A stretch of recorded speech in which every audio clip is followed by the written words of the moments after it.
right, if you just had a hysterectomy or you're planning to have a hysterectomy, here's what you need to know. If you are planning to have a hysterectomy, my mom just had one, and these are the things that I taught her in her hospital bed to utilize immediately after surgery, and then things to incorporate as she was going through her first week of recovery. So here is essentially what not to miss when you are preparing for your hysterectomy.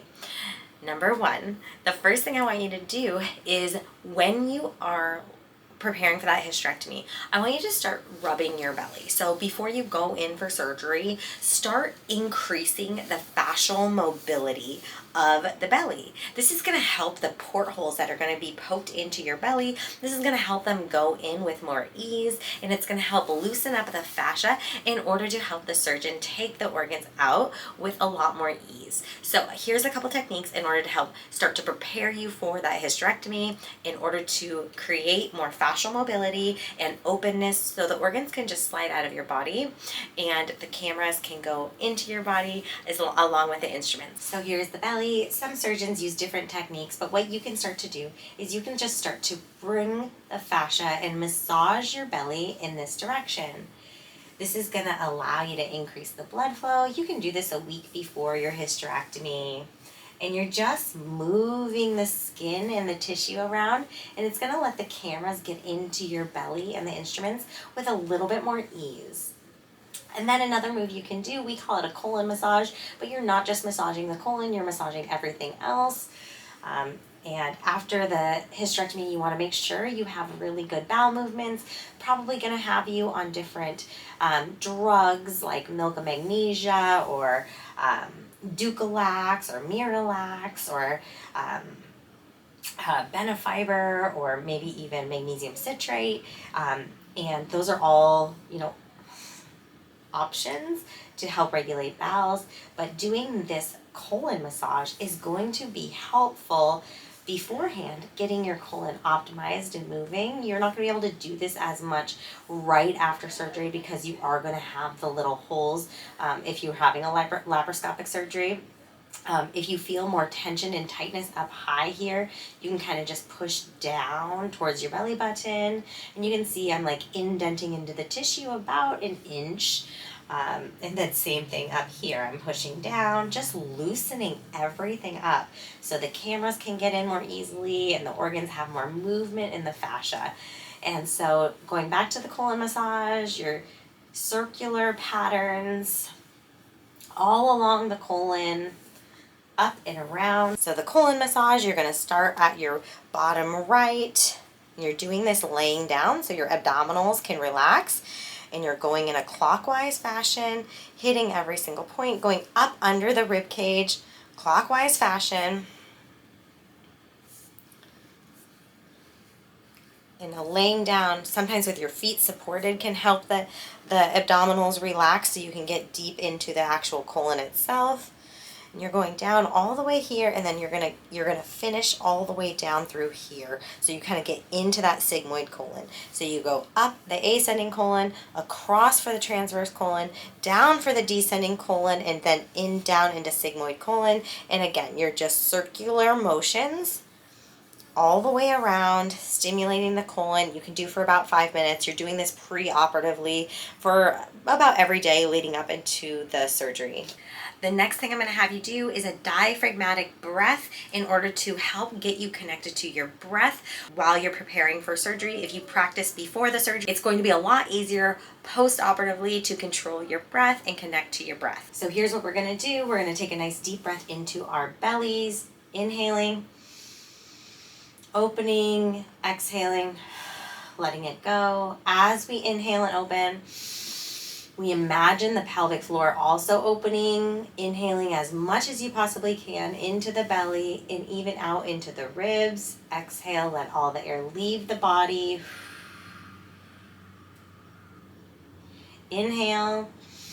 You can do a count of 4 to 7, inhaling all the air, inflating the lungs fully, and then exhaling nice and slow. And that is going to help your diaphragm of the the diaphragm underneath the ribcage, and also the pelvic diaphragm, aka the pelvic floor, move up and down, which is going to be really important post-hysterectomy. Okay, so those are the things you're doing in order to prepare for the hysterectomy. Once you've had the hysterectomy itself, this is exactly what you're going to do as you get out of surgery and how you're going to start to breathe and move your body. You want to do this in order to protect the vaginal vault that they create when they remove the cervix, which is the top of the vagina. We want to protect that vaginal vault so you prevent prolapsing or creating a bladder prolapse or anything like that. So just want to make sure that we keep our pelvic organs in place, and then we also respect the healing of the scar tissue that's happening in the abdominal wall from the portholes and or the incision if you had an open surgery.